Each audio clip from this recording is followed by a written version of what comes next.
9, 8, 7, 6, 5, 4, 3, 2, 1, 0.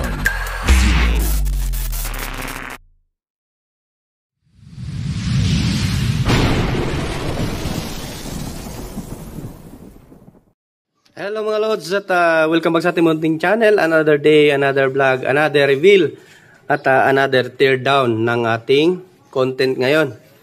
So meron tayong biniling bagong model daw ito nila na LiPo4 battery na 12.8 volt 120 Ah na solar home.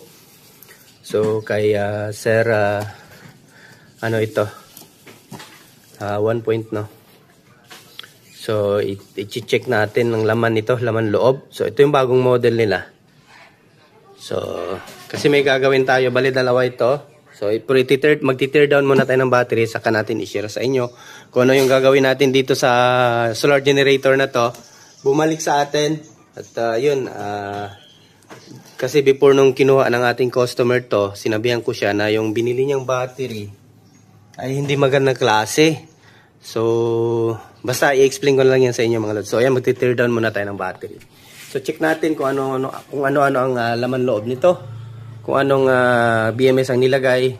And then, kung anong klaseng battery. So, ayan. So, ayan yung mukha niya, nakakarton. Maganda na ngayon yung So, ito, continue tayo. At bago natin simulan ito mga lods, ay baka hindi ka pa nakasubscribe sa ating munting channel, pa-subscribe na po at pakita notification bell at ilagay sa all para laging updated. So ito yung presyo na nakuha natin sa kanila. So Valortech, parang ano lang din ng channel natin, tanggalin lang yung Valortech na Valortech Marketing Corporation. So ayan. So nakuha lang natin siya ng 7,800, so ang mura. At may 120 Ah ka na So ito, at tanggalin muna natin ito sa kanyang may kasamang dalawang screw para dito yan. So ipaparallel lang natin yung dalawa kapag i-assemble na natin. So i-tear down muna natin to. Ito yung maganda sa kanya kasi pwede natin kung in case lagyan mo na siya ng active balancer. Kung nakukulangan ka sa kanyang balancer, pwede mo siyang kasi nga naka-screw type lang yung kanyang pinaka-main casing. So ma-access mo lang siya. So ito yung nagustuhan ko sa battery na to. Pwede mo siyang i-repair kung in case sakali magkaka-problema yung ating BMS. So ayan, tanggalin ko muna at continue lang tayo. So ito na. Ayan, maganda siya kasi naka-foam yung ating karton. So safety yung ating battery. Then kasya ba yung screwdriver natin? Yun, kasya. So, ayan. Sabay-sabay nating tignan ang laman nito. So, ito yung maganda kasi pwede lang natin siyang ma-repair. Kung sakali magka-problema doon sa ating client, So, tear down natin muna to. Check natin kung magandang klase ba yung nilagay na battery cell, battery pack.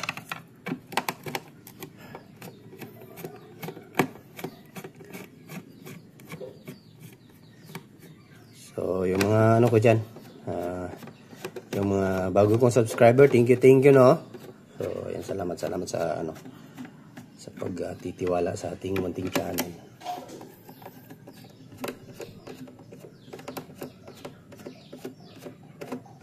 Masakang alay ito.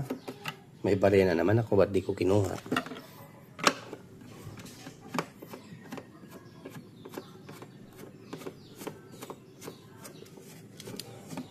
So, 8 piraso yung niya.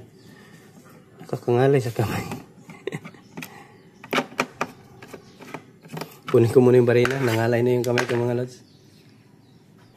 So, ito na.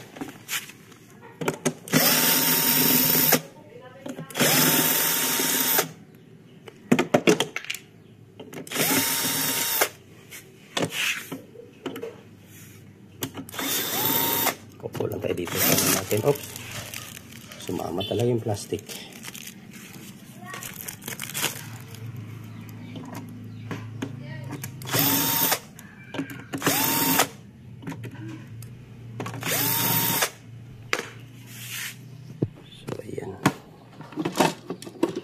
Iyon, no? Uy.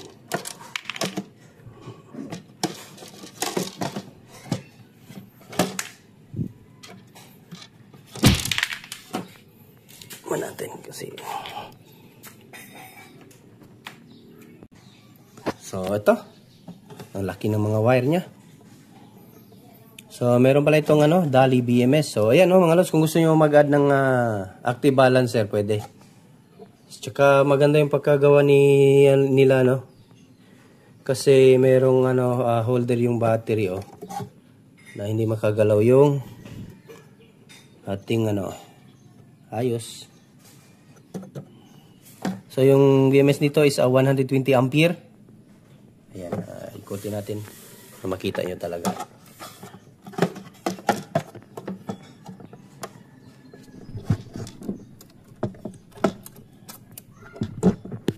So ayan So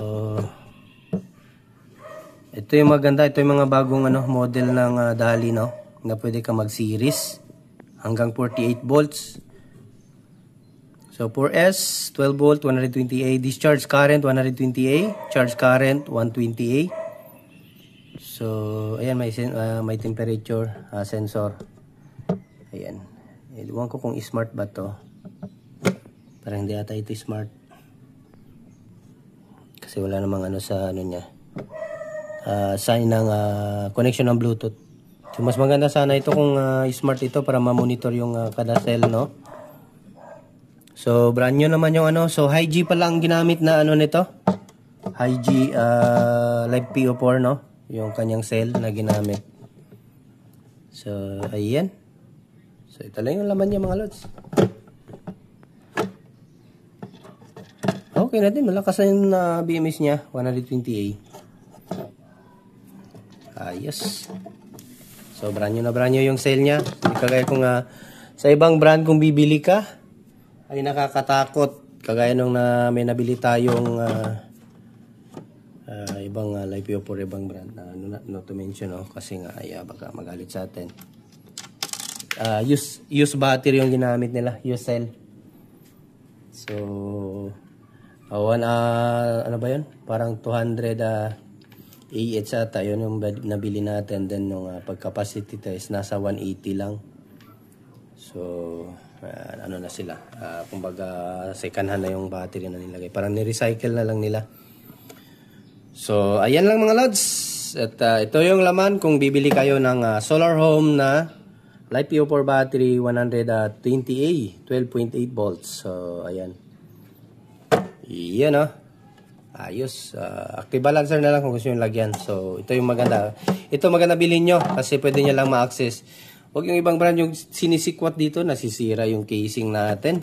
Pumapangit Ito maganda kasi naka screw type lang yung kanyang pinaka cover sa taas. So ayan lang mga lods. At ayan, at sana'y mayroon ako ni-share sa inyong idea.